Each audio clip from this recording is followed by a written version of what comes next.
Welcome to the Level 1 Lounge, where we give our uneducated takes on anything and everything gaming. As you'll notice, we have a fourth returning member for this week's episode. So starting off, we do have Agent Maverick 86 from the New Geek Corner.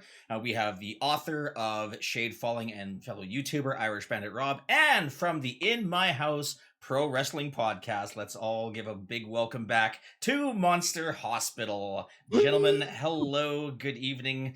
Sorry I wasn't available last week to do this, but unfortunately things kind of came up last minute that were a little out beyond my control, so I apologize for that. So anyways, we got a little bit of news here. We got a little bit of discussion time to have here as well, just because news is a little bit slow this week. So we're gonna have a little fun news segment at the end of the show here once we get past the news articles. But first, before we get into powering up the system, we always have our burning question for the week. And this week's question is: what game received a lower review but you enjoyed anyways? Let's start off with Agent Maverick. Actually lent you this game. It's sitting on your desk right behind you. It got good reviews. It was Valkyrie Elysium. It got decent reviews. I mean, I think it was sixes and sevens.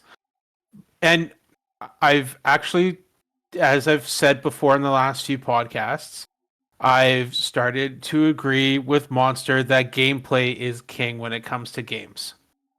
And because I've also have been expanding into different games as well. So he's right. So that game storyline has always been but the gameplay is a blast. And you've been able to experience that your firsthand as well there with your streams there, Ryder. Hey, so I mean that was one that jumped off of the page for my question, for that question at least, anyways. So yeah, Valkyrie Elysium is my answer. All right, that's a good one there, and I'm still having fun with it too. Yeah, the story's not that great, but I do kind of like the whole just combo-tastic combat side of things, so it's a lot of fun. One thing that I really enjoyed too is like the art style, like the Japanese art style with the Norse mythology, which I think was kind of an interesting mix. But yeah, it's overall a very interesting game. Let's go over to Irish Bandit. What kind of low review fun game did you enjoy? Okay, well, I really had to rack my brain for this one. What game I've played in my life, really bad reviews that I actually enjoyed? Well, at the time, I didn't know how bad this game was. I was only a kid and I was stupid. But it was only later in life that I learned that this game is one of, if not the worst game ever made. But I still have a ton of fun with it. E.T. on the Atari 2600. Oh! I know, that's probably a bad thing to admit, but I was a kid. I was young. I didn't know any better. Forgive me. And now you're just older and don't know any better. Exactly. But when I was a kid, it was to me it was a fun game, but I know now the mistakes I made in my youth. Hang your head in shame. Yeah, exactly. I know better now. Monster Hospital, what about you? I was confused by this question. Like, necessarily a fail? Like, our boy Irish Bandit has like the best answer, I think, from anyone on the panel. Duppy's like, E.T. was the bomb when I was a kid. Like, whoa, okay. When I was a kid. Yeah. I mean, mediocrely reviewed, but 50 Cent's Blood on the Sand is an awesome video game. A swearing button? Oh, man. 50 Cent's Blood on the Sand is an incredible video game. Stuff like Deadly Premonition from Swery. Like, I mean, IGN came out and they're like, this game's 2 out of 10. And it was a budget title on the Xbox 360 originally, and it's one of the most interesting video games I think I've ever played. If you're a fan of like Twin Peaks, you should check out Deadly Premonition. It's awesome. But in terms of like failure, I don't know. Like, but everyone just play 50 Cent Blood on the Sand. When this question came up, it was just like, play it. It's a competent third-person shooter. It's awesome. Tony Yayo. Yeah. G-Unit, y'all. Yeah, you mentioned 50 Cent. The first game that comes to mind with that was, what was it called? It was called, I think it was just called Def Jam, wasn't it? Oh, Def Jam or Def Jam Vendetta, Def Jam Fight for New York. Man. Rappers in video games. More of it, please. Yeah, let's bring that back. So, in terms of my particular game that that received a low review, but I enjoyed anyways, Double Dragon 3 for the NES. Wow. Double Dragon 1 and 2 were really, really good, very, very well received. Double Dragon 3, a lot of people hated. I really, really enjoyed it, particularly because, especially if you played with a friend and you both did the jumping spin kick at the same time, it would you could literally see your legs extended. You could get like a wider range on your double spin kick, and I thought that was the greatest thing in that game ever.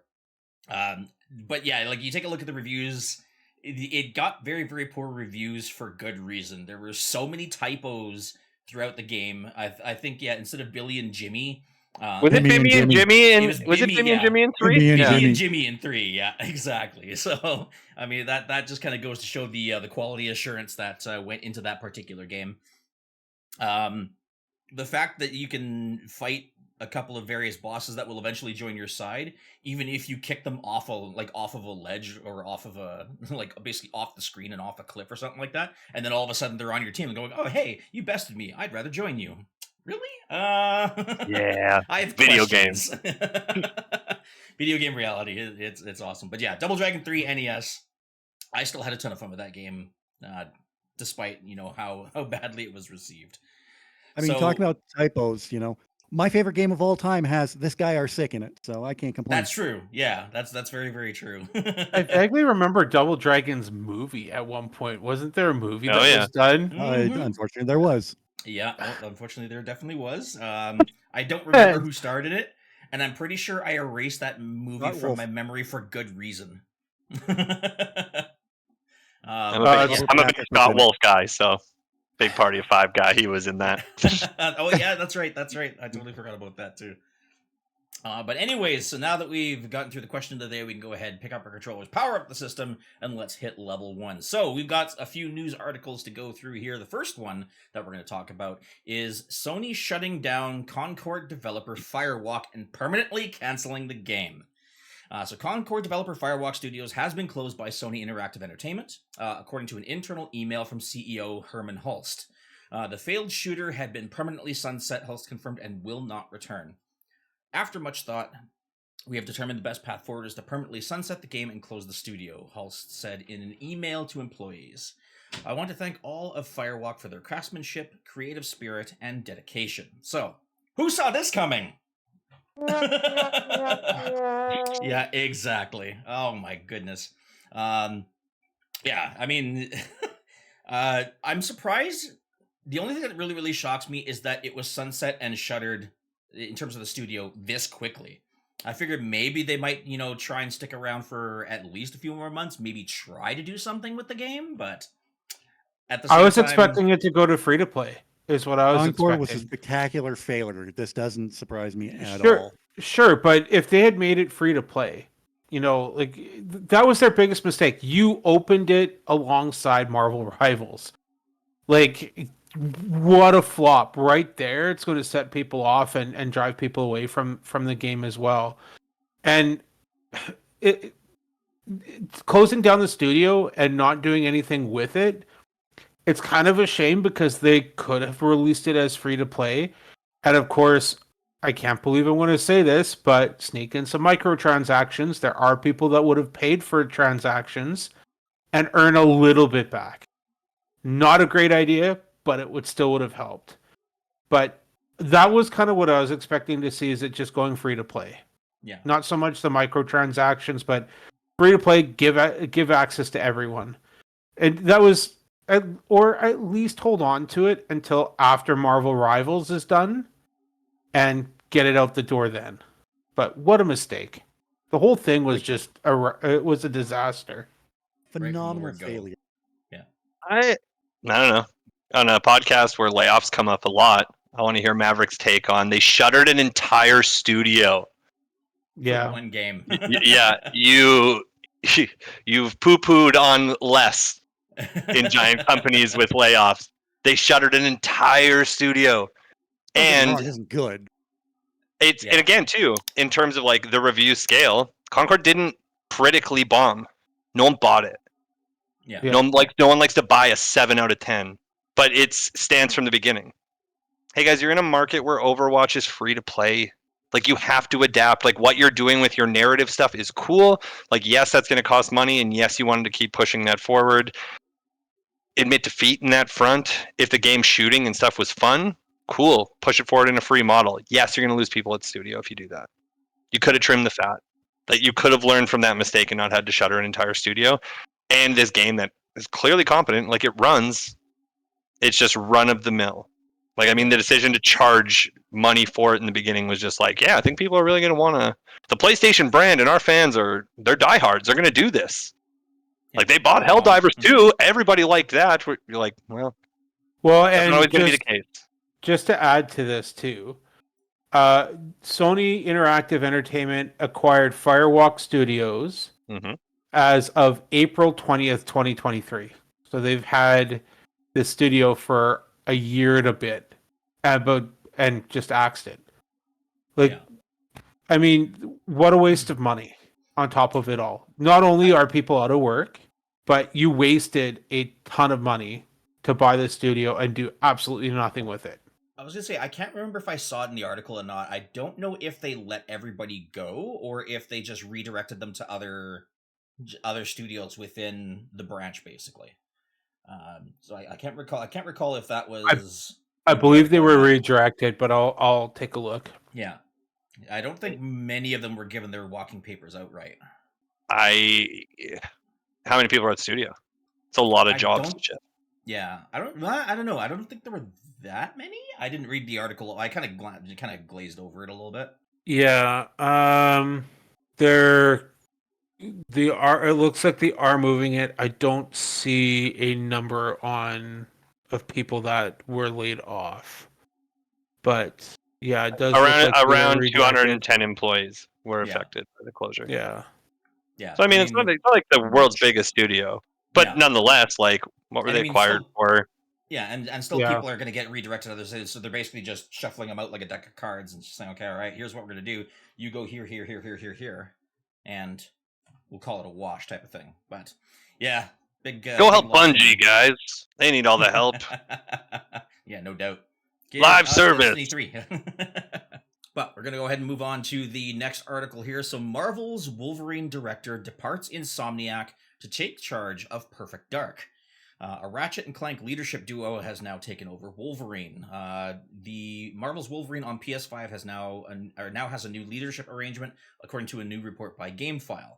GameFile sources indicate that creative director Brian Horton has not been a part of the project since mid-year, and that Wolverine's game director Cameron Christian has since taken on a different role at Insomniac. Wolverine's new creative director is reportedly Marcus Smith, pardon me, and its new game director is Mike Daly. Smith previously served as one of the 3 creative directors on 2021's Ratchet and Clank Rift Apart, and Daly as one of its 3 game directors. For his part, Horton has since jumped the first-party fence to Xbox as the new creative director for Perfect Dark, which is being co-developed by The Initiative and Crystal Dynamics. Horton previously served as game director on 2015's Rise of the Tomb Raider at Crystal Dynamics before a brief stint at Infinity Ward and subsequently joining Insomniac. So, I know Mav has been eyeballing this particular game for some time now, so let's get his thoughts first on this particular article. Since the PlayStation 5 announcement, they announced the game then. I want Wolverine, but again, we've said it, let it cook, let it cook, let it cook. I'm trying to ease into that thought pattern. Ratchet and Clank was a great game, and as far as I'm concerned, Xbox has a great new addition to their team. With Monster going to disagree. We'll hear from him here in a second. But them moving people around like this makes me a little concerned on what the project is looking like right now as well over at Sony. We haven't seen anything other than that initial trailer of saying, like, Wolverine beating people up in a bar and sitting at the bar drinking. There hasn't really been anything else since, other than the leaks that happened earlier this year. As I said, Ratchet and Clank was a great game. I really enjoyed it. I just hope that they don't bring that cartoony aspect into it. It's supposed to be a little bit more of a mature game. So I'm hoping they don't drop the ball when it comes to that. But for him being able to move over to Crystal Dynamics and to work on Perfect Dark, I don't think it's a bad thing. Tomb Raider as well. That game was great. There hasn't been any issues with his work as far as I'm concerned, and I think he'll do okay over with the Perfect Dark game. Monster, what about you? Why are we asking the question of Perfect Dark was announced in 2021? This game acquired a new creative director in 2024. What is happening with Perfect Dark that you needed to get a new creative director on your video game in 2024? Your creative direction is probably the first thing laid out in your doc. What you want to do with this style and what's going to happen. In terms of development tools and how it's going to play, it's not a huge overseeing. I think Wolverine, they have enough source material that they're going to be fine for that being an M-rated game. Maybe his part was done. Maybe his work is done with Wolverine too. Sure, and even if it wasn't, I think we have enough to go on where Wolverine is in safe hands. Yeah, and Perfect Dark showed well this summer. Yeah, and I even said, I'm like, you only get to see what they want to show you, and now we're in a spot where they're just like, hey, like we've got this new creative director coming from Insomniac, those hit Spider-Man games. Am I right? Like that studio's pedigree. Like this is scary as all hell to know that Perfect Dark is like, oh, you're in need of this kind of position at this stage of the game. Like I'd heard before that the initiative was struggling. Then they were doing the dual development with Crystal Dynamics. You're like, man, makes me really, really worried about what's happening with Perfect Dark. That was my biggest takeaway from the story is like, Jesus Christ. There's a new creative director on a game that was announced in 2021. I don't know what to make of it either, honestly. All these moves, I mean, obviously it's going to come with the territory between layoffs and studio shuttering and things like that. So all kinds of resources are getting dealt back and forth and side to side and up and down and who knows what. It's hard to keep track of lately. And it's not just between just one game. Like you look at all the other games that are still in development and things like that. And we keep seeing shuffles with personnel there too. And you're like, okay, what's happening with all these things? We're going to have big lulls of no information probably up until at least Game Awards. I don't know if there's any new broadcasts or let's plays or showcases or anything like that leading up until then. There's a rumor floating around that we're going to have a state of play in December focused on Wolverine for Sony. Okay. There's nothing confirmed with that as of yet. It was leaked about a month or so ago. But again, that's rumored. It has not been confirmed. I think that they're going to hold out and just do it with the Video Game Awards on the 12th of December. It's a much smarter move. Way more eyes on it. Well, yeah, show your new trailer at the Video Game Awards. Irish Bandit, any thoughts on? I'm with you on this one, Ryder. I don't know what to make of it. Yeah, it's definitely a lot to take in, and like I said, trying to keep track of who's moving where has been tiring to say the least. Anyways, as long as they make a good game, that's all I care about. Yeah, exactly. Well, on both sides, right? As long as they make a great game, that's the. Okay, yeah, great game. Sure. But moving on to the next article, we got more issues with Ubisoft. Shock. Ubisoft France has ordered its staff to spend at least 3 days a week in the office, regardless of the project that the employees were working on. This has infuriated the employees, as none of their complaints were listened to by Ubisoft management. Because of this, 700 plus employees went on a 3-day strike, but Ubisoft stood firm on its demands, stating that the requirement to stay in the office would boost creative ideas and forge better work relationships between employees. This backfired for the developer, and employees are more angry than ever with Ubisoft and are unwilling to compromise on their demands for the company. As a guy who worked for a unionized company for quite a few years, good on them. That's the kind of thing that we need to see from workers. Stand your ground. I mean, is there any real, especially when it comes to the video game development world, with the development of cloud technologies and being able to access anything from anywhere, what real need is there to be in the office for certain positions, such as, let's say, graphics design. You're not going to be using a whole lot of pen and paper and sticky notes for things like that. All that's going to be done within the comfort of all of your stuff here. So I'm on the employee side on this one. I don't know about the rest of you, but we'll kind of go around the horn here and see what we all think here. Archpander, let's start with you this time. I stand with the workers 100%. Why are you trying to overwork your employees? It's not a good, it's not conducive to a constructive work environment. So just, kind of ease off a little bit, and good on them for striking. That's all I got to say about that. So if it's written in their contracts, I'm on their side and I agree to an extent. The issue is with doing video games remotely. This is where the problems have come in with the pandemic, which is the downloading and the moving of the assets, right? You got to download it from a server and it's going to take X amount of time to download, do the work, re-upload it, have somebody else download the job, do their work, re-upload it, and it's a lot of file transfers back and forth between the teams. And I work from home. I absolutely love it. The team environment, I don't think really lacks on my end. That being said, there are days where it's like, it would be nice to go into the office and be there with the employees and be there with my coworkers. And I mean, with our work environment, Monster and I work together. We would go into the office at, 2:00 in the afternoon. We'd say, hey, it's beer o'clock. We'd go up and there'd be a keg upstairs and we would help ourselves to a couple glasses of beer. You create that kind of environment, people are going to want to come into work. There are times where Monster and I are sitting there talking of like, Monster especially, he's like, I would love to be back at the office. I would love to be able to spend time with people there face to face a little bit more often. We were already in a situation where we were in a pandemic where we distanced and we're no longer needing to do that anymore. It's time to kind of start getting back into real life. That being said, again, if it's in their contract, I agree they need to stand their ground.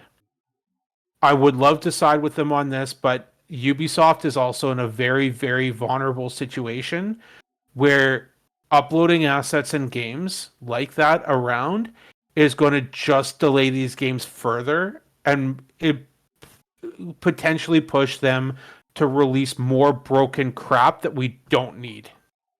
And having a creative environment may help. But again, you need to be able to create that environment to have it so that the employees want to come in. This is a company that has been middling around mediocrity since the pandemic. They want creative ideas because, hey guys, we're making the same video games. We are comfortable. Do you like your job? Do you just want the paycheck? Then make carbon copy Assassin's Creed. Welcome to Ubisoft. If this is what you thought it would be, this is the games we make and we make them all the time. Far Cry has a new coat of paint. This is what we do. In a days of teams who are dedicated and want to sit around, like you watch those making of The Last of Us, that's a whole team together every step of the way in the office together. Like you have to pivot, sure. And you're right. It is the worker's right. If it is there, work from home. They have set it up for you to do so. I can't take that away from you. But if you're fine with just putting out mediocrity, go for it. Keep pushing. Maybe try it. Maybe go in and see like, oh man, it's really nice having the art department down the hall. It's really nice for collaborative space like this over a Teams meeting where you may be engaged. You may not be. You have multiple screens in front of you. You don't even have your camera on. Or pants. Yeah, or pants. Yeah. But even for that fact is just like, hey, the industry is now pointing the finger at us because we're blowing it. Like, it's not like Ubisoft is a small company. Like, they really had ramped up. Like, that PS3 and 360 era was like a whole new boom to Ubisoft's portfolio. Like, they launched an Assassin's Creed and Just Dance took off and all this stuff was bringing in all the money. Now we're sitting here going like, man, like, we got to push back this Assassin's Creed because, we played it and it's not good. There's no way they weren't ready to ship. They were going to ship whatever they had. Yeah, it in was the supposed to be time out they have next pushed week. it, Like, what could they have possibly done in that time frame that's going to make that game better? Besides bug fix. As many bug fixes as you can probably put through. But what is there of that video game was there. It is coming out. So whatever stopped them was just like, oh man. Because before their process would be like, get it out there, we'll patch it when we can. So they're beating that at least. Yeah. But they were scared to put out their Assassin's Creed game this year on time. Yeah, well, either 'cause and now something was they're missing, or there was something very, very critically wrong where, it would literally stop your progression. And yeah, I mean, who's going to pay $90 and be happy with a product where, I've only played for an hour and a half and I can no longer progress the story. Now what do I do? Wait, and right? we Wait for talked that about it. patch. We talked about it. They're pushing for 2 Assassin's Creed to be games to be released per year now, which is absolutely insane to me. You don't want to like. I realize that's your moneymaker, but rather than pushing out mediocrity, let's do something creative, do something inventive, get something else new and exciting out the door. You haven't done that in years. I completely agree with Monster on that one. Don't buy 2 Assassin's Creeds a year. Yes, What they really need Dad. to do? Give me Division 3. And I feel bad for Massive. Now the pressure's on them too after Star Wars. They're like, hey, you guys got a Division 3 in you? Because that Star Wars game you made didn't really move the needle for us. Yeah, that was I was kind of disappointed with that, and you're not alone. Excuse me. I mean, I still enjoyed it. Like, at the very least, I didn't want to play through like everything to 100% it. I didn't enjoy it that much. So at the very least, I wanted to at least roll credits on it and just kind of get the story, because I'm a Star Wars guy. I love story. So it was good to see that at least. I still had fun with it with what I played. But yeah, they definitely missed the mark. It was a good game, but it was not a great game. Yeah. So I mean, yeah, and now that we got Jedi Survivor 3, coming up on the horizon here too, and we know for sure that Respawn's going to be polishing that one. I think it's Respawn, right? EA? Yeah. Yeah, they're gonna be working hard to make sure that one is basically perfected, because Fallen Order was good. I mean, it was still a great game even in its own right. Survivor was absolutely great. I really, really enjoyed that one. So I mean, they've got a big hill to climb when it comes to the Star Wars side of things. But I don't see how they could potentially make something that flops harder than what Outlaws did. Here's what you do. You take longer than 3 years to develop the game. Because they pitched the game to LucasArts in 2021. So they developed it, they got it packaged up, and they did their advertising, and they got it out the door this year. And they had less than 3 years development time on it. They came up with a concept in 2021. We've seen it. You can't afford 5 years of development. Budgets are ballooning too big as it is, especially year over year. Like, you can't. Technology's only getting newer, and inflation's is ramping up faster and faster too, as it were. And the industry is just stopping, and still, like, players are playing games from 10 years ago. Which is why we move on. We move on. Remakes. Yeah, we move on so quick. It's like, I'm done. Back to Fortnite. I'm done. Yeah. Back to game that I always have in my back pocket to play. So why are we spending $500 million to dev this stuff that it's just like, we may or may not make that money back in spades? Like, it can happen for a Black Myth Wukong, where the government's just like, we're giving you all the money to make this.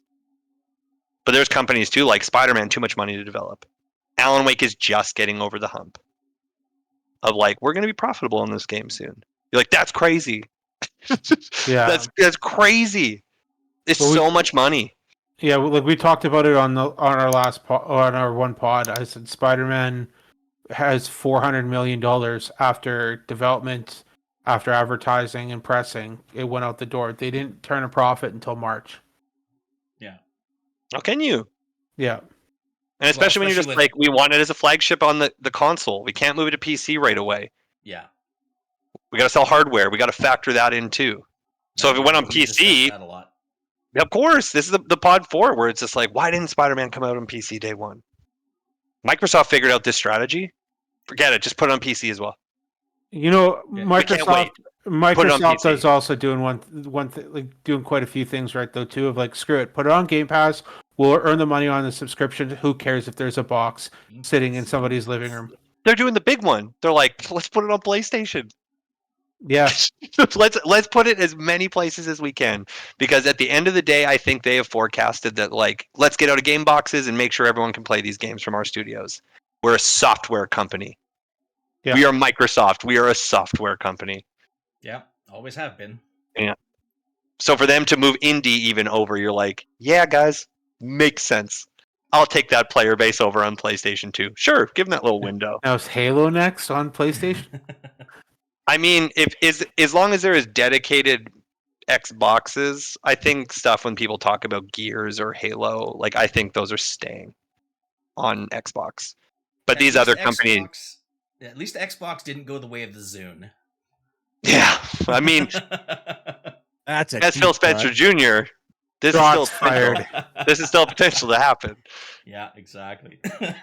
Although, I mean, if they haven't done it by now, I highly doubt it's ever going to go that way. I think Xbox is a permanent platform here to stay. Same with PlayStation. Same with Nintendo. What's Nintendo doing nowadays, anyway? Yeah, I guess they're working on the next big Pokemon game. That's what they're working on. I What would are they argue that doing? they're also going to be working on the Switch too, right? That's supposed to be out next year. I mean, what are they doing? Not talking They about the better hurry Switch up. 2. Yeah, Yeah. exactly. You know what? Pokemon game. I like what you said. Like, they better hurry up. Why?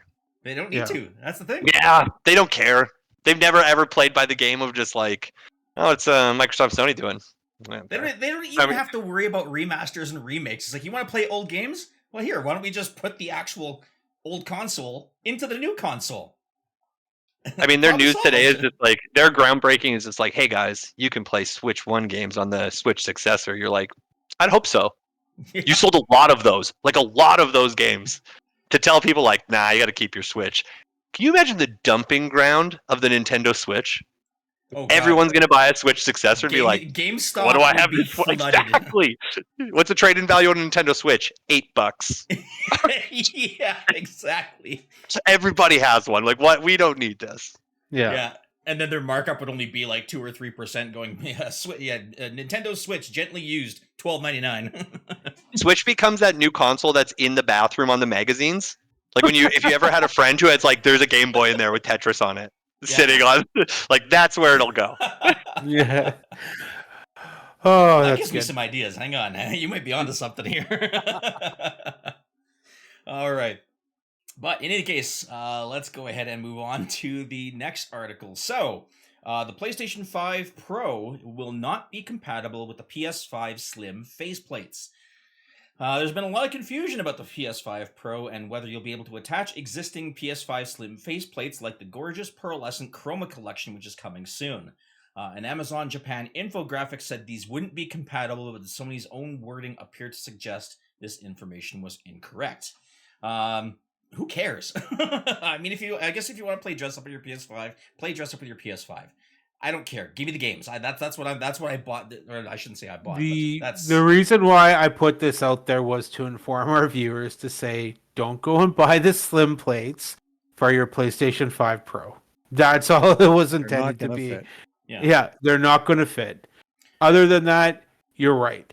But you know what? It's not so bad having a black plate on the PlayStation 5. I had it on. I picked up the black plates on my original system. Yeah, well, you know what? And that's the thing. That's exactly what it is. Yeah, it all comes down. Money, Yeah, money. But I mean, at the same time, they know that people like that sort of thing. They enjoy physical cosmetics on their stuff. They want to make it their own. They want to make it feel like it's their system and not nobody else's. So there's always going to be a market. There's going to be a market for everything. I mean, it doesn't matter whether it be video games or feet pics or what have you. That's a weird so, thing to say. I don't have one. I don't have an OnlyFans page with my. Well, feet. he was Let's just get that out there right now. he was talking about a level 1 podcast OnlyFans. So is that what it's going to go into? Us selling? See link below. That was supposed to be secret. But yeah, like I said, there's a market for everything like that. You can get, I mean, if you can get various colored controllers, I mean, look at how many third parties there are for PlayStation, Xbox controllers. You've got AIM, you've got Scuff, you've got Turtle Beach, you've got Razer. So I mean, there's going to be companies out there that are going to do the exact same thing for the actual physical PlayStation, whether it be the original, the Slim, the Pro. Doesn't matter. There's going to be a market for it. People enjoy that sort of thing. It's an aesthetic thing, basically. You know what I would like to see? Sony do the exact same thing that Microsoft is doing with the Design Lab. Being able to design your own character, or controller, that is awesome. Why doesn't PlayStation have something like that? I mean, it would increase their sales. Like, even I go on like wasting time and I'm like, oh man, that controller looks really cool. I spent this time designing it. Should just buy it. Yeah.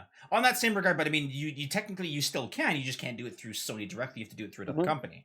I've priced out through AIM controllers and Scuff about getting my own personal content creator logo on a controller, and I can do it. So I mean, Ryder, money for Sony. I'm saying money. Yeah. Sony could do it, make more. That's all I'm saying. It's a great idea. Microsoft has got a great idea when it comes to that. Sony should jump on board and do something like that too. That's all I'm saying. Sony's also in the position to put out like a pro version of their PlayStation 5, which I'm interested to see the sales on. Yeah. Because reviews dropping today, it seems like middling across the board of like, who is this for? Yeah. Yeah. Who is it for with the setup to really matter or the room to really matter? If you can get a cheaper version of the PlayStation 5, like who is this for? The guy who has to have everything? Pretty much. It's pretty much a whale system is what it is. Yeah, because for me, it's like, good on them. Like, they got that middle ground console out. Yeah. Microsoft is just, here's a different shell. Like, we're not making it any more powerful. And as much of a tech head as I am, especially seeing the price for it, the only reason why I'm even considering it in the first place is to refresh the warranty. That's it.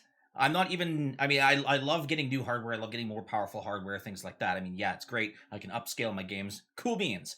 But I mean, the warranty is expired on the PS5, and if it goes down, well, then I'm kind of. Then my question to you is, why not take it in, trade in the PlayStation 5 you have, and get the Slim, rather than spending a $969 or whatever it is Canadian? Yeah, like that's just my stance. At this stage, I mean, if it came down to that, thing. That's probably what I would do, just to ensure that that I'm not going over budget on whatever it is that I've got for that month. Obviously, if I had the extra disposable cash to do it, I would probably do it. Just on the premise of, okay, you know what, I'll trade it in, I'll pay the difference. I've got a brand new warranty, I've got new hardware, I'm good to go. So I mean, yeah, there's that to take into consideration, but. I don't know. What are your guys' thoughts on this whole PS5 Pro, PS5 Slim thing? Yeah, money. People were expecting it. People were waiting for it. There are people I remember going on social media and having people say, "My PlayStation 4 is working fine. I just got the PlayStation 4 Pro. I'm gonna wait till the PlayStation 5 Pro. I want the top of the line system. It's going to come out in a few years. I'm just going to wait it out." And especially when Sony's like, "Hey, here's Spider-Man 2 on PlayStation 4. I can't remember if that happened. I don't think it did. But I mean, they still had games that were releasing on PlayStation 4 and PlayStation 5. There was no reason for a lot of people to rush out and buy PlayStation 5, especially at launch. So now, both sides. Now it's at the point where games are not getting released so often on PlayStation 4. Excuse me. They're all going on to PlayStation 5 and Xbox Series X. they're not going on last gen consoles anymore. Unless you're That's what's Japanese, gonna- unless you're a It's not gonna- Japanese developer, Yeah, because they support legacy hardware like it's going out of style. sure. Square, if it's a bigger title like from Square, they won't. But like, man, the amount of games coming out of Japan that are still playable on a PlayStation Bigger title 4. from Square. You say, hang on a second here. Hang on. Now I'm curious. Speaking of Rebirth Rebirth did is not- only going to be PlayStation 5, is what I'm saying. Yeah, Yeah. Rebirth is on PlayStation 5 only. But if they're making At this smaller point. stuff, like is Dragon Quest, or did they just say like, that's no? exactly what I was Yes. looking up was Dragon Quest. Yeah. And yeah, it is not releasing on previous gen consoles, surprisingly Shocked. enough. Shocked. Considering that I can probably based on what I've seen, I can pretty much guarantee you the previous gen hardware would be able to handle it too. Mhm. Yeah, I don't think it's really the most beefy experience. So No. it's wild that they don't, considering the number of PlayStation 4s they probably still have in the wild and still actively being used. It's also crazy. Like that shows too the state of just like, why do I need it? Yeah. If they're making these like niche games that they still like to play, like the Nintendo Switch is getting it, man. That thing ain't beefy. I don't know. Buy a pro console if you want. You want to blow $1,000? Go for it. It's your money. Well, yeah, exactly. Exactly. I mean, we always You wanna say buy- on this pod too. Vote with your Yeah. wallet, right? You want to buy faceplates? Go for it. Right? Who are we to say what you should or shouldn't do with your money? Buy an Xbox. www.xbox.com. We need all the help we can get. My dad told me to say that today. Yeah. All right, let's go on to the next. Speaking of Square Enix, in this next article, should Square Enix lower their expectations? Yes. So Final Fantasy VII. Yeah, pretty much. Yeah, next article. That pretty much sums it up. But yeah, so Final Fantasy VII Rebirth, Final Fantasy 16, and Foam Stars have poorer sales than expected. Seemingly, these games underperformed in collecting revenue as well as generating profits. The source states that, as a consequence, the Japan-based company is currently targeting an operating income of 40 billion yen this year, which is significantly lower than the average of analyst estimates at 57 billion. Square Enix's shares have also reportedly dipped by 16%, this as of May of this year. So, Rob, you and I are pretty much the resident Square Enix experts here. Let's start with you on your thoughts. We've sung this song so many times in this podcast. Exclusivity should be ended. This is what's holding. This is what I feel is holding Square back. Because you and Maverick have both played Rebirth, and it's a fantastic game, but it just did not bring the money that didn't bring the numbers that Square wanted. They had unusually high expectations for it, and it didn't meet its number because of the exclusivity. Get it out on more consoles, get it out on PC. I would love to play it. Like, yeah, I've watched you play it and I've watched a few other content creators play it, but I would love to play it myself. Yeah. But get it out there. You want those numbers? Get it on more platforms. Especially Xbox. Well, the thing is, of course, it's not just limited to Final Fantasy VII Rebirth. As much as I agree with you, Rob, Right, for sure. 16 Foam Stars, yeah. Well, 16 was definitely impacted by this as well, and I do still think that is the most likely Final Fantasy game of the current genre to end up on an Xbox. I'm not saying that's going to happen, but PC. right, Yeah. But there's Dragon Quest, there's Visions of Mana, Rebirth, Life is Strange. Final Fantasy 14 had a new DLC. Saga Emerald Beyond, Foam Stars, Final Fantasy 16, all within the last year. Sales expectations for all of these games were below expectations, but that's because they've always set that bar so high, and they looked at Final Fantasy 7 Remake. Oh, we sold 10 million units, so we're going to sell 10 million units the first week for Rebirth. No, not everyone's going to go and buy the sequel to the original game. It's not going to happen. But I mean, that logic is absolutely sound. Like, this is a weird one to use that for. This is a game announced as a multi-game saga. We knew it was going to come out not all on one package. Sure. However, its plan was consistently like, if you want the whole story, there is going to be multiple games of this. Your expectations should be through the roof. Sure. For this kind of thing. But and I mean, also keep in mind, still are. But. Yeah, and rightfully so. Keep in mind Final Fantasy VII Remake was originally released on the PlayStation 4. Sure. Not all of Good those point. fans went out and bought a PlayStation 5 for Rebirth to be played on a PlayStation 5. That's what my argument is there. You cannot expect the same sales numbers because the original game was released on the PlayStation 4 originally. How many units of hardware are out there for the PlayStation 5? Probably around the 10 million marker is at that point, I believe. But Look for when Rebirth launched. That's a good. It's Rebirth, It's gonna be a shocking number of hardware units sold. And like Oh, you said, considering fandom of Final Fantasy VII on this very podcast alone, not to mention like it's a beloved franchise. Like it's absolutely loved. There's no reason their expectations can't be through the roof. Yeah. Is exclusive. Even if you're not a fan of 7 by itself, you're still a fan of Final Fantasy in general. Sure. Yeah, I think the name carries a lot of weight still. Yeah, I think the biggest one is Okay. when do we stop exclusivity deals, or it's just like, and it sucks because Square will play with Sony always. That deal is it's made in heaven still. They're not going to run to Microsoft. I say corrected. As of December 20th, 2023, the PlayStation 5 console had sold 50 million units. As of March 31st, the company had sold 59.2 million PlayStation 5s. Gross amount of hardware out there. Yeah. To not have an expectation that this is going to be our hit and this can serve that many people. Does it help when it comes out? Sure. Yeah. PC players are dying for it. I think a company who has lofty expectations, good on them. What does that say about the pedigree and the workforce that you have there where they're like, we're doing something special here? Like, we should expect that we're going to sell X amount of our biggest franchise. 16 not moving at day one is crazy. Locking down 7, it's like synonymous with the PlayStation brand. Yeah. Like this can't blow people away. Numbered Final Fantasies when they jumped to the Xbox 360 with Final Fantasy 13 was just like, here it is. These should be coming out on everything. You want to keep something special, like Final Fantasy 7 Remake and Rebirth is an event. Oh, very Once much that third game comes out, we done, man. We're done.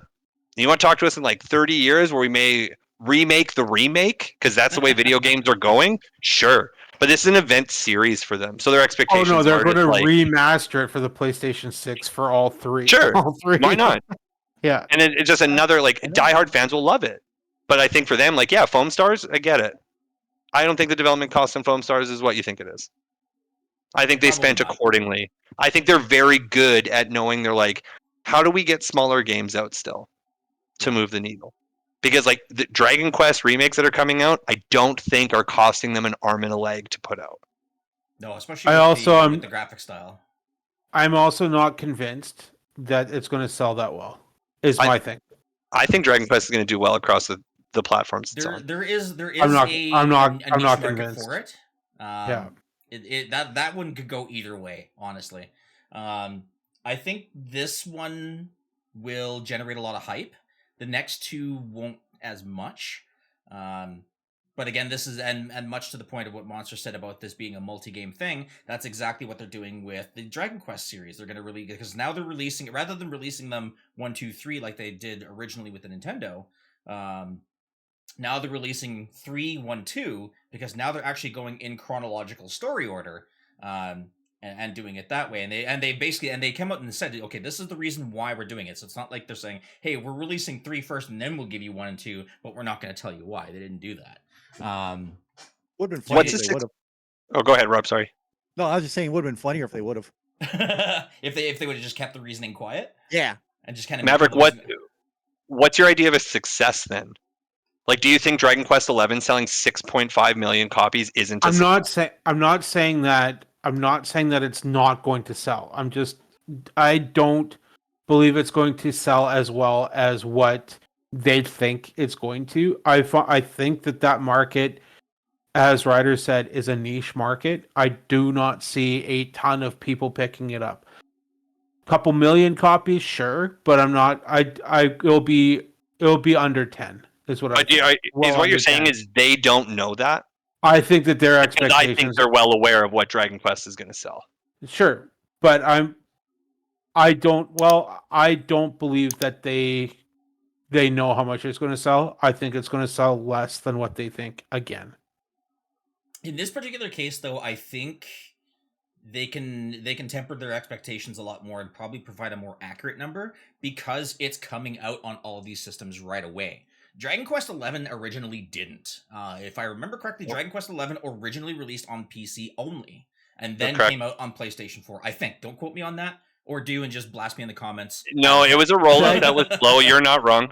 Set your expectations low, then you'll never be disappointed. Yeah, exactly.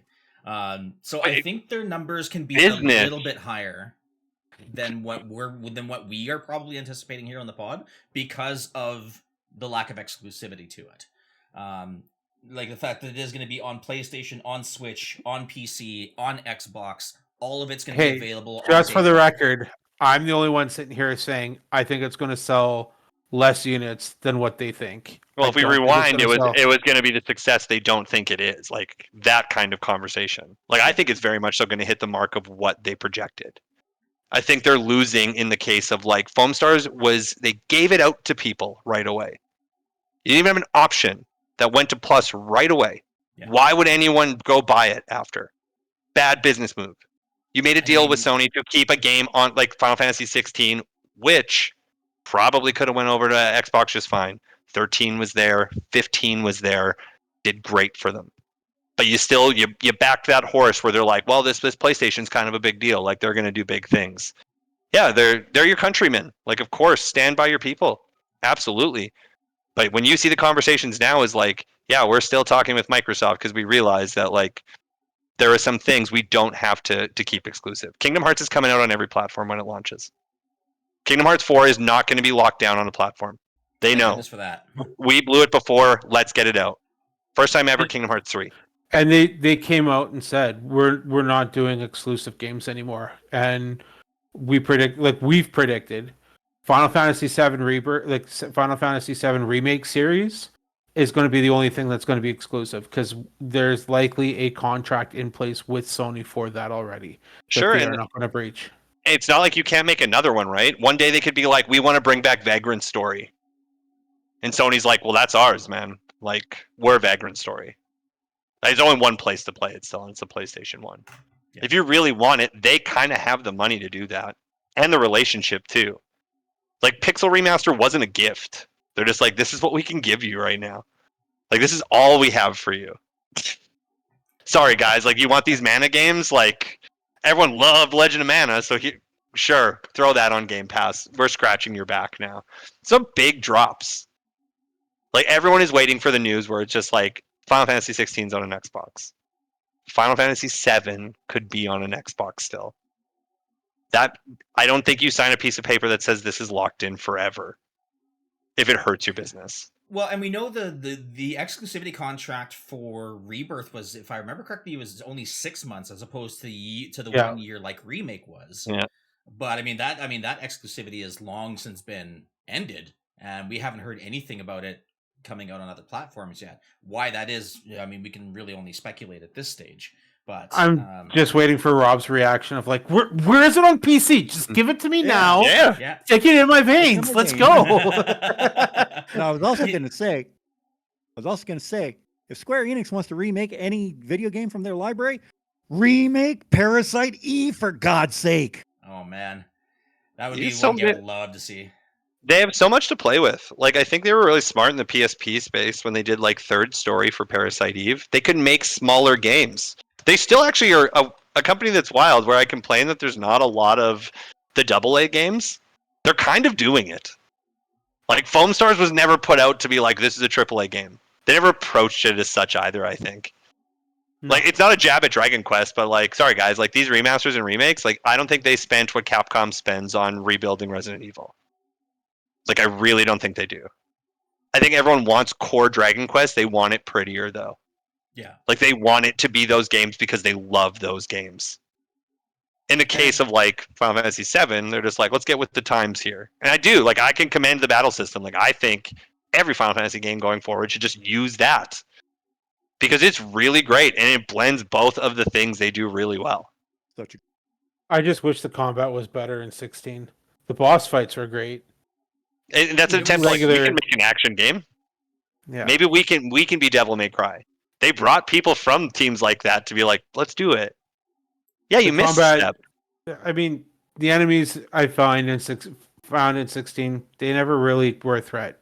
You cut them down, you move on to the boss. Like That it was pretty kind, much- yeah. it kind of got boring. But I think After a they while. really focused a lot more heavily on the actual narrative story side of things rather than the combat.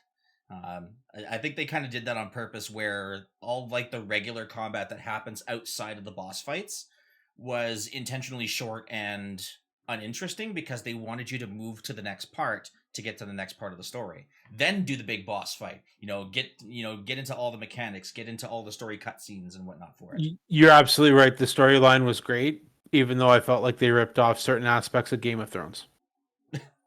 Or just like fantasy in general. Like we lean in Game of Thrones. We're just like, fantasy was around before Game of Thrones. Yeah. I don't know. Exactly. I think Square's expectations should be exactly where they are. If you're a company who wants to make money, why would you tell everyone to be like, temper expectations just so we can exceed them? Reach for the stars, man. Yeah. What kind of motivation is just like, be here? My Always my, shoot further. My thought pattern is if they set their expectations lower, then their shareholders go, okay, we're going to have a modest year, and then when they exceed those expectations, their stock prices go up, and there's more money to be made. That's always going to be your shareholders are always going to eat a dip. They're going to release a new game and their shares are going to go up. You're gonna eat a what? Dip. The dip. EIP dip. or whatever you want it to be. Yeah. Yeah, exactly. But that's constant. They're never going to just be like, our shares are only going up, up, up. No, not going to happen. They know that too. And I don't think there's that pressure of just like, where's this next thing? They let Kingdom Hearts be developed forever. Kingdom Hearts 3 was a joke, a running joke every time E3 came out. Everyone's like, I really hope there's Kingdom Hearts 3. Probably not, though. Yeah. Like this year. I really hope they show Kingdom Hearts 4. They're not gonna. Probably not. Yeah. Yeah. There Gives me time to get caught up on the series. Yeah. They're like, I There's hear some they're going to show random- Kingdom Hearts. Like, Yeah. no, there'll they're be some not. random kid that pops up on the stage and goes to bug what's his face and talking to the Yeah. microphone. It's not GTA anymore. It's like, where's Kingdom Hearts 4? Like, Yeah, you exactly. and 4 million people care. I'm one of them. I'm two of them. Yeah. I mean, I'm the one who's still trying to actually try and platinum Kingdom Hearts 1. Oh, You're Like an like a insane madman. person. You're an insane human being. Good on you, though. But anyways, yeah. So that does it for kind of the mainline articles here. We'll have a little bit of a fireside chat here for a few minutes before we close down. But I don't know, with all the closures and layoffs, what do you guys think the gaming landscape is looking like now? Like, do you think any changes that should be any improvements? the one thing I think that needs to happen, I think games need to stop being released broken, for starters. Yes, absolutely. Of course, like we've preached that, we've all said it. The other thing, Let it and this cook. is the biggest, one of the things too that we need, I think that I would like to say is that I think that gamers should start realizing that games don't need to be 9s and 10s to rush out and buy. It's not a bad thing to get a good game once in a while. It doesn't have to be great. It's not a bad thing to vote with your wallet.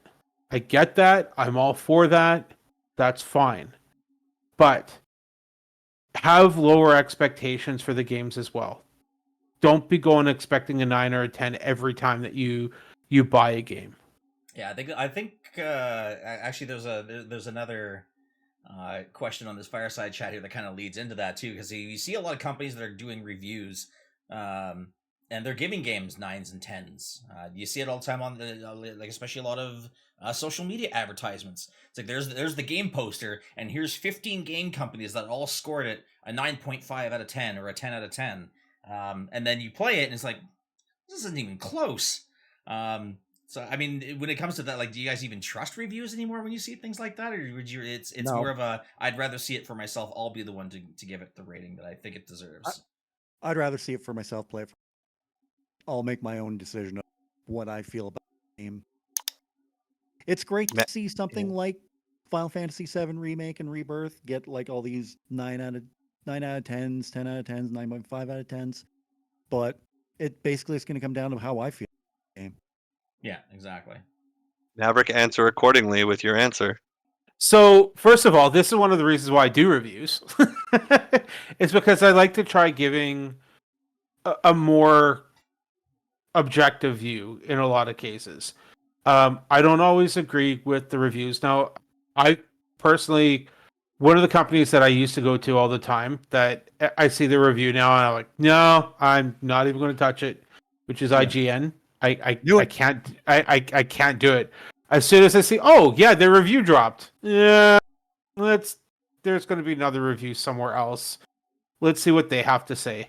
And it's almost like they've been bought to have that 9 or 10 so that because people typically go to places like IGN and, oh, okay, this game's a 9, it's a 10, it's going to be worth my time.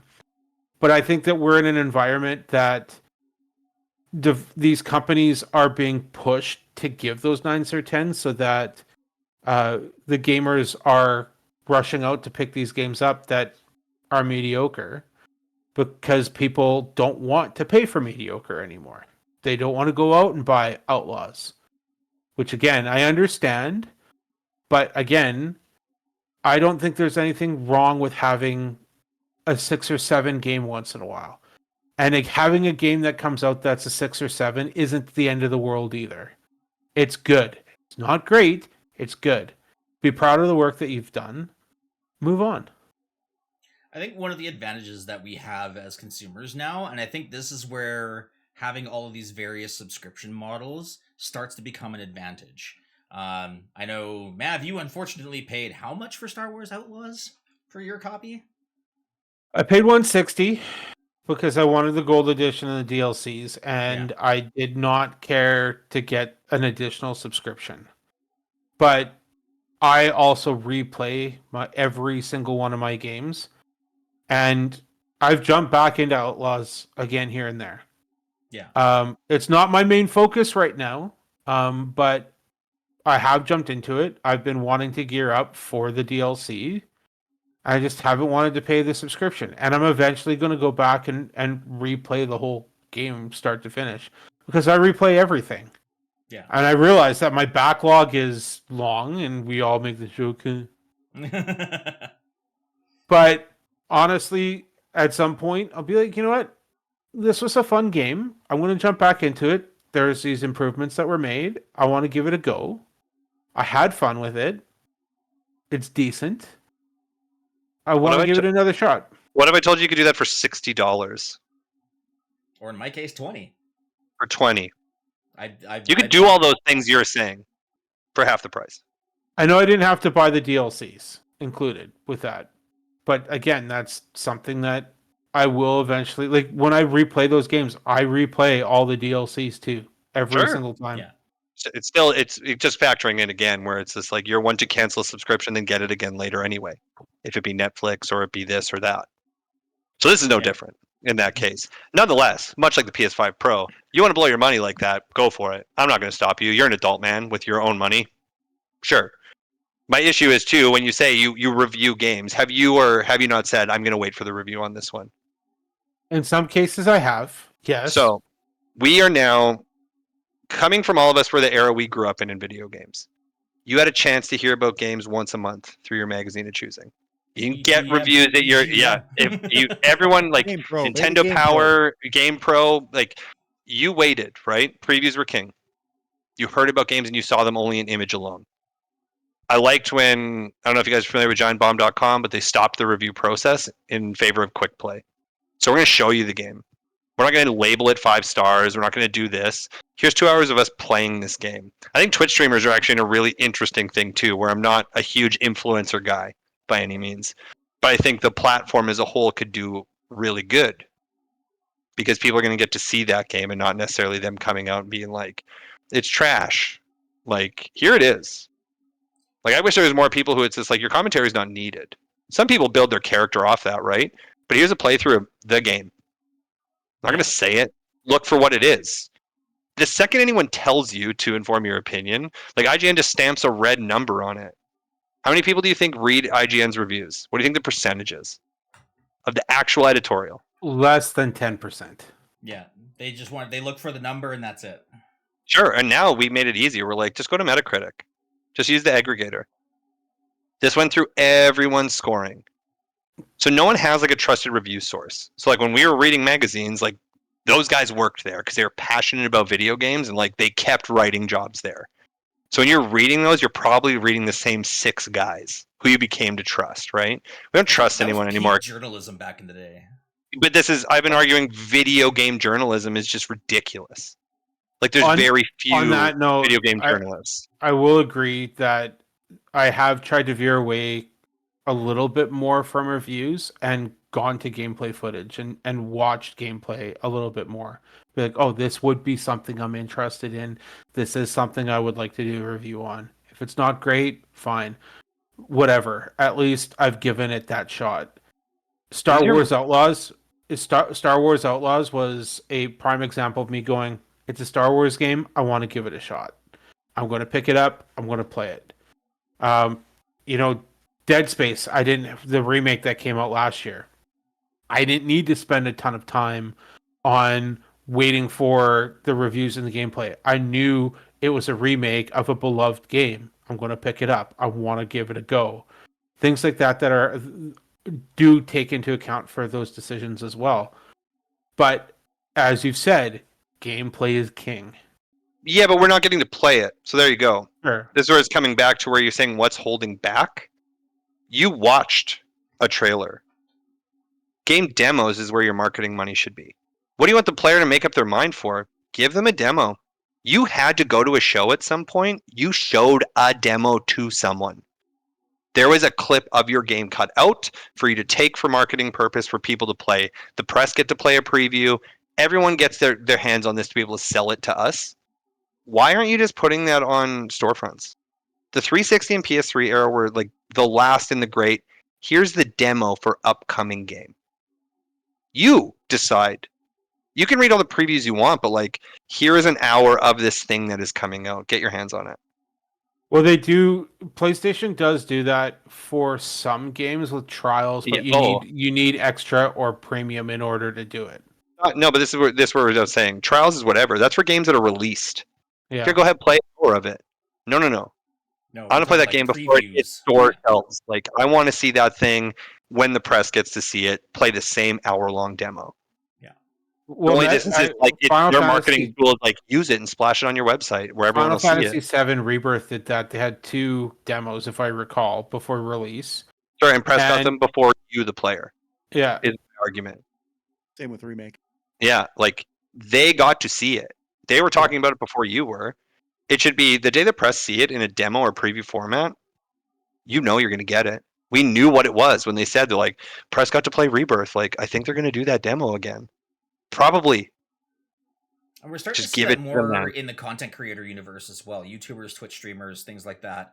A lot of the bigger, like the bigger creators, they're going out to various events and being able to, join the press in playing these games. And they'll be able to create their content and basically most of it's going to be commentary wise. Obviously, you're trying to convert live into consumable platform.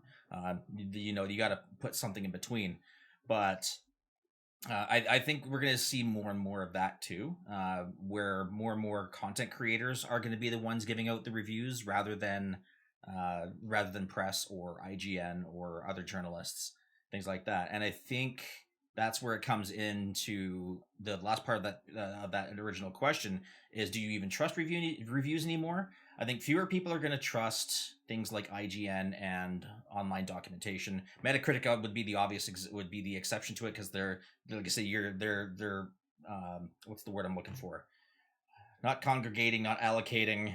Aggregating. That's the one. They're aggregating all the reviews from various sources. Okay, like here's all the people that reviewed it. Here's all the press that reviewed it. Here's the 2 separate scores so you can kind of get an idea of, compare and contrast.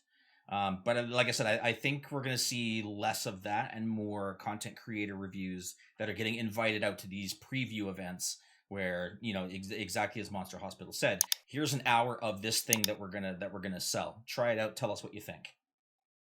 But there is another side of this too. Is when it comes to gamer scores, you have to almost take it with a grain of salt now as well. Take for an example, Dragon Age Veilguard right now. It's been review bombed. Sure. And it's due to their people saying it's woke because of the use of pronouns. And first of all, who cares?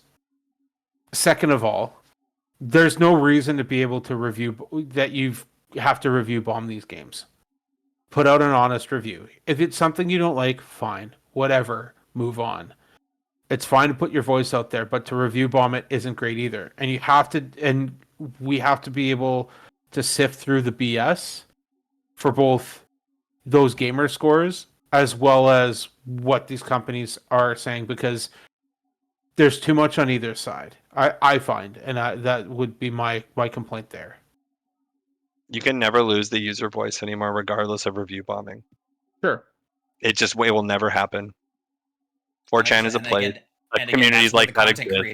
That's where the content creator reviews, I think, are going to be a bit more of a trusted source, because you can't technically you can, but you can't really review bomb an individual's review of the game when it comes to content creation. Case in point, I'll even use the Dragon Quest one as an example. There was a bunch of content creators, a couple that I normally follow, that went out to, I think it was, I want to say Amsterdam, where they had this preview reel for Dragon Quest 3. And I got to actually sit and listen to how passionate they were about the project, what they felt, what they enjoyed, what they disliked. It felt a lot more honest than seeing previews already coming up on Steam for a game that hasn't released yet and people are review bombing it, or IGN saying this is all it is Octopath Traveler. Well, I'm not gonna trust that. It's interesting you say that too. Like, maybe it's genre that dictates that kind of thing too. Like, I hate to be that guy, but like, I don't see many review bombed JRPGs. Like, that community tends to. I can't think of the last like one. What they. Yeah, but like, you put out big like North American releases are the most susceptible to that. Big games. Like, I mean, I hate to point fun at Call of Duty crowd, because like I play Call of Duty, like I'm a human being, but their community is pretty toxic. Trash. And I would say that's putting it lightly. But their content creators are the ones who are only getting invited to, like, here's Call of Duty's launch. Like, it's not even the launch, it's just like, this is where we talk about Call of Duty, you guys get to come. Yeah, COD Next. Only the top of the top get to go. Average player at home who's put in 7 gazillion hours on Call of Duty is still sitting on his couch watching Scump play the game again. Like, he should get that taste right there. Like, your beta should be live the second those guys go sit down in those chairs on that too, because most of your audience is still going to watch and play at the same time. It's a dual screen mentality. Like, a lot of people are still playing their games they love and now have Twitch on in the background or on another device. Well, exactly. Yeah, they have their phone on beside them while they're playing on their big screen TV. They got the tablet over here. So, they got the laptop over here. I think there's some honesty in content creation, and maybe even in video game journalism. But people can be bought. Like, if you're a content creator, you're just like, I'll say nice things about this. You're gonna what? I like money. I like things. I agree with the dual screen for sure too, because I mean, I've lost count how many times I've tuned in even to Ryder streaming. I've got that going on my phone, and I've got my own game going on too. And I hear him for an example, I think there's a couple times when he was playing God of War, I hear him cursing about something, and like, I can't find this, and I would hear him swearing. I would hear him swear, so I'd be able to pause my game and go to him and be like, "Oh, you're at this point. Try this," and make a suggestion to him and help him out, because I've listened to him curse for 10 or 15 minutes, which I find is hilarious. And then, I go back to my game. That's the reason why I've gotten away from Call of Duty.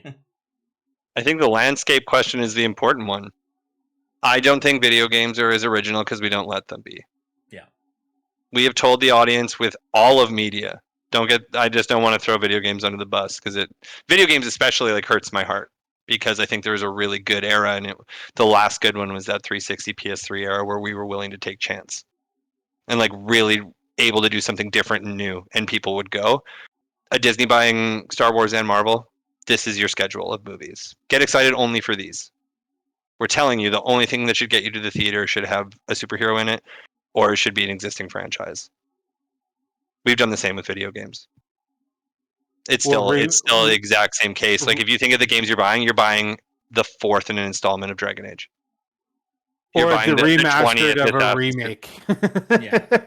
But that's it too. Like, and great. Like there's an audience of people where like they haven't played that game that's being remade. Here's an opportunity, right? I think like it goes back into, I'm just like everyone harps at it as well. Game preservation. Like I yell at Mav all the time. I'm like, just go play old games. You don't have to spend money. Like you're still gonna have a great experience. Like you love video games. Just because it's old doesn't mean it's bad. In some cases, it's really great stuff you're missing out on. Like it's timeless. But we've now told players it's like as flashy as possible. That has to be set one. Your graphics have to be incredible. That's what makes the game. It has to be pretty. And then it has to be part of an existing franchise. You get lucky, maybe a few, where like a Black Myth Wukong happens and it's a mega hit. Like you get lucky with that kind of thing. Like even people are just like, well, Phil Spencer Jr., what about Elden Ring? I'm like, you were buying a FromSoft game. They are not, they made it. Get over it. That's it. You just nailed it, Ryder. Like we are making that. Like companies too, it's just like, yeah, Final Fantasy I think was the interesting one. It's like, we're going to try to change this thing. And they were so good. Like I think from this three of like 10, and then like I'm leaving out the MMOs obviously because that's a huge step in itself. Right. But like going from 10 and how it played right to 12, that battle system is a drastic change for players. It's crazy how that was. And then 13 happened. And it was even more of a drastic like, wow, we can reinvent ourselves. 15 especially. That was the slow getting into like, this is where we're going to find what works for Final Fantasy VII Remake. 15 needed to happen for Remake to have the combat system it did. Yeah, absolutely. Like but they found a way to reinvent those franchises. Can you honestly tell me, Maverick, when you play Assassin's Creed, there is that much difference in installment other than setting? If we were with the leap between Unity and Origins outside of that, no. Does your parkour still parkour the same as an Assassin's Creed game? It did change between Unity and Origins.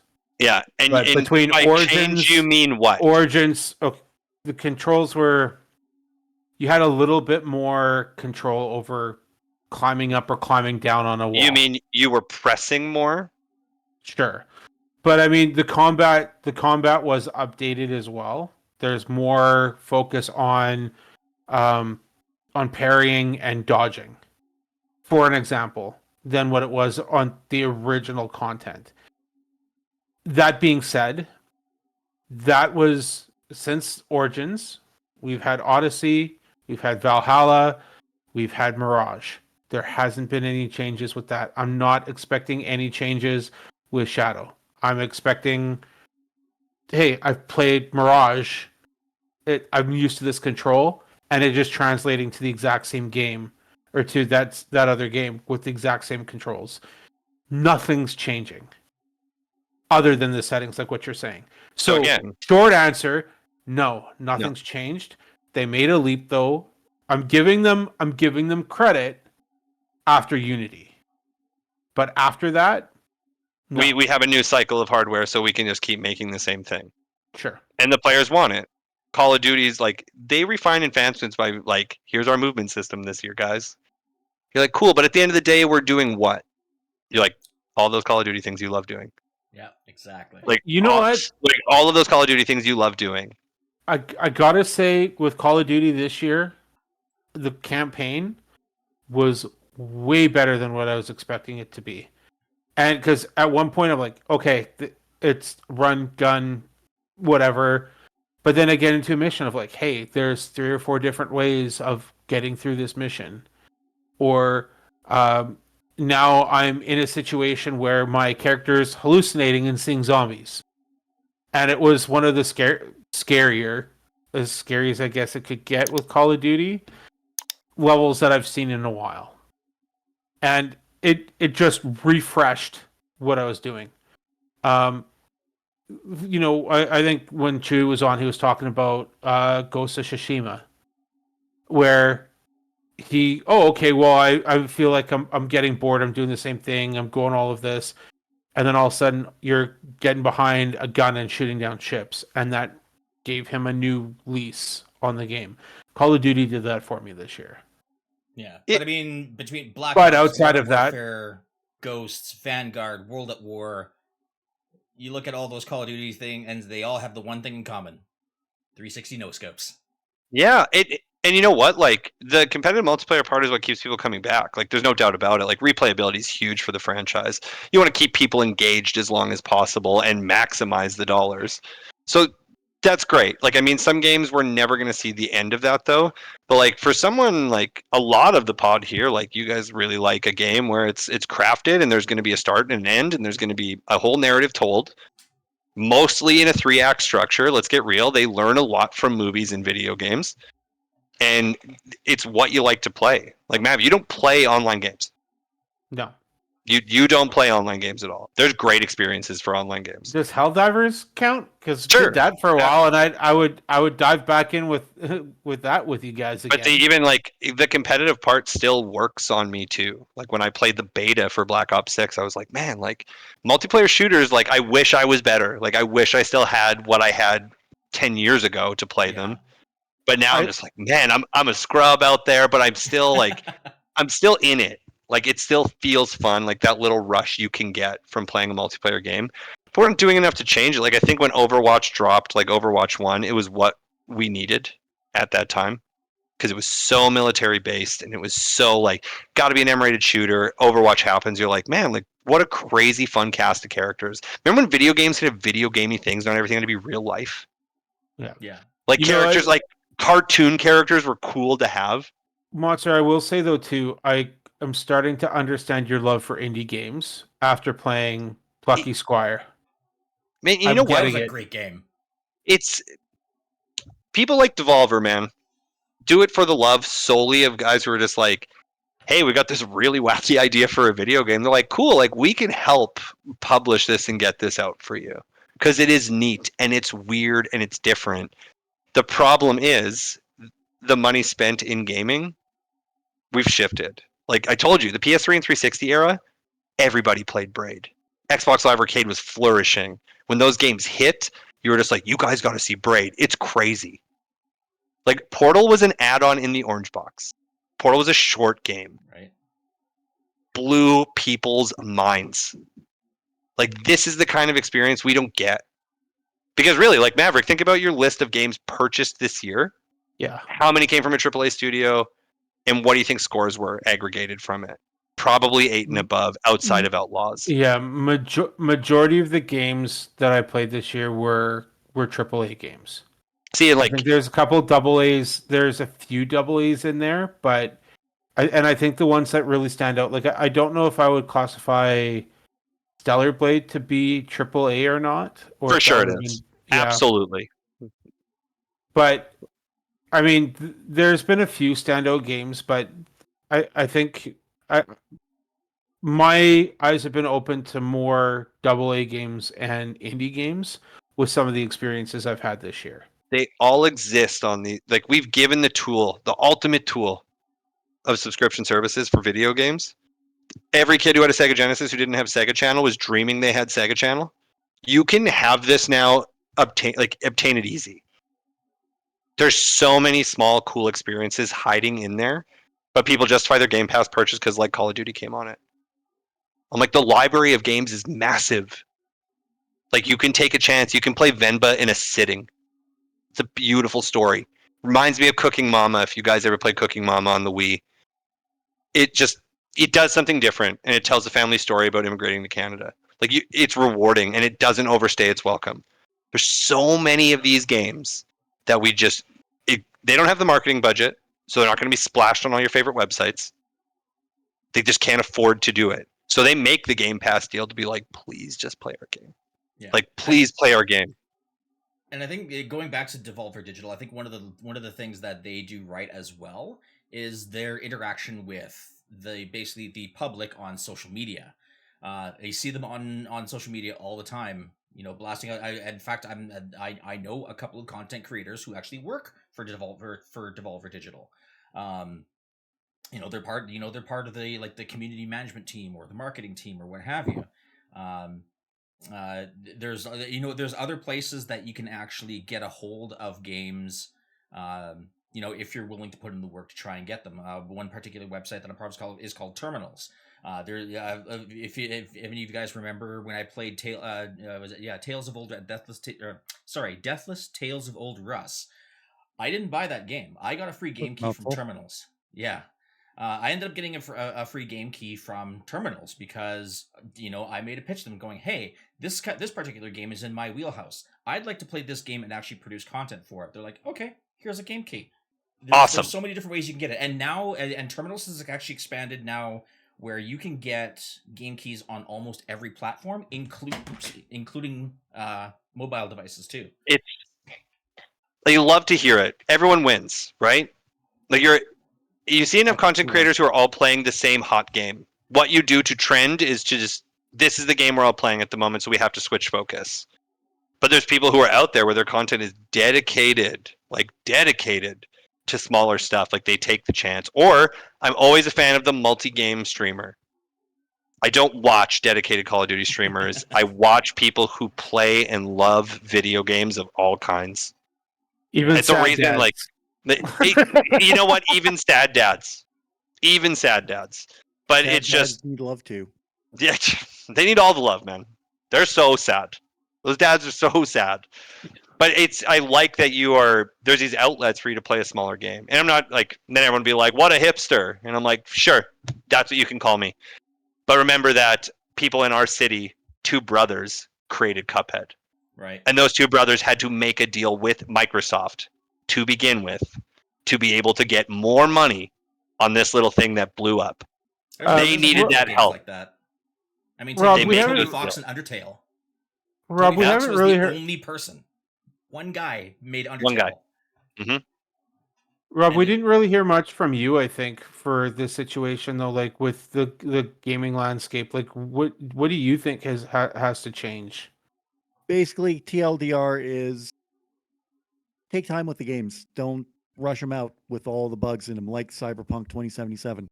Let them cook. Amongst others, yeah. Do you think ambition's a problem too? Maybe. Like expectations from the player is just like your game has to be massive. Maybe. Like your pedigree is you've made this before, so you have to make it again. Yeah. I mean, I think like for the Bandit here, like I think you're one who plays smaller games more than anyone. Out of all, like, I think absolutely. Yeah, like I like to think I'm on an indie forefront. Not as much as I am, but I think you're the one who is consistently supporting smaller games. Even then, the games that I'm playing, they're mods of another game came Sure. out in 2017. So, but still, you know what? It's weird because like still someone who had to put effort in to create that mod. So like that space is nice, like for PC players, right? Like not everything. If you're a console gamer, like unless you're a Bethesda game that's allowing mods on it on the console, like not everyone's set up to do that. But like if you're a PC gamer, like your games can live, man. They can really live. What people do in the mod spaces is insane. But like maybe that's good too. Like, hey, you're a Fallout fan? Look at Fallout London. Look at what those guys did. Or you're playing God of War, and you're a Simpsons fan. You can turn Kratos into Homer, and had to find a way to get it. So you got Macho Man and and Atreus dragons. as Bart. That I did see that Oh mod. man, the Macho Man and Dragons in Skyrim. That was that was probably one of my favorite mods of all time. Having these dragons coming down, going, "Oh yeah!" But yeah. So in any case, I think this is probably a good spot to call it for the night. We've had some pretty good discussion here, some good news. So I would like to thank you all for tuning into another episode of the Level 1 Lounge podcast. Let's go around the horn here. First off, Irish Bandit Rob, where can we find you online? Well, you can find me on YouTube, on my YouTube channel. It'll be down in the description below, where I upload every Monday and Friday. I will be starting in December. I will start streaming on Twitch every Saturday and Sunday morning. I've made that decision that I'm going to be on at 9 a.m. Saturday and Sunday morning. Why, I don't know, but it sounded good to me, and I can raid into some of my favorites when my stream ends. So, and you can also pick up a copy of my novel Shade Falling over on Amazon. You can get that through their Kindle e-reader or on paperback. Excellent. Agent Maverick, where can we find you? You can find me on Twitch. We were talking about remakes and remasters. So ironically, I am streaming Horizon Forbidden West, or not Forbidden West, Zero Dawn Remastered. I've been doing that on the weekends here as well. So I started that last weekend. Just a little indie game. You guys may know it. And I am going for Platinum again for that run. So I'm going to be doing that Saturday and Sunday this weekend. Aiming for a 10-ish o'clock start. I'll try to keep my socials updated at the new Geek Corner. I don't have a whole lot going on for reviews here as of yet. I may be getting a review out for Red 1 here coming up in the next week or two. I wouldn't mind going and checking that one out and getting a review for that. So keep posted for that. I did post the review for Horizon because I have played it before. So I got that up here this last week as well. But yeah, you can find me on Facebook at the new Geek Corner and on Twitch with Agent Maverick _86. Perfect. And Monster Hospital, where can we find you? You can find me alongside my lovely co-hosts, Scotty V and UK Tom, at the In My House Pro Wrestling Podcast, everywhere podcasts are available. And, of course, please follow my dad at Xbox P3 on Twitter. That's Phil Spencer. I'm Phil Spencer Jr. Make sure to say, I sent you. Exactly. And where can we find Xbox Game Pass information? I'm glad you asked, Ryder. If you go over to www.xbox.com or .ca, depending on your region, you're going to find all the information you need on the best offering in video games. Oh, that line will never get old, I swear. Nope. And as for me, you guys can find me over on Twitch as well, where I try to stream as much as I can. Because of my current work schedule, it's going to be a little bit sporadic. I am currently rotating on night shifts this coming week, but I will be returning on November 14th for the day one release of Dragon Quest III 2D HD Remake. So if you guys haven't seen my announcement video on that, make sure you also check me out over on my YouTube. You can check out that announcement video that I put together. I'll probably be doing another one, hopefully this coming week before it releases, just to kind of give my thoughts and takes on it based on my previous history with the original games. So if you find me on Twitch, you can find me on YouTube, and that is where we're going to end it here. Gentlemen, thank you all very, very much for tuning in. Thank you all for watching. So for Agent Maverick 86, for Irish Bandit Rob, for Monster Hospital, I am Ryder Pride 639, and we'll see you guys on the next level. Take care.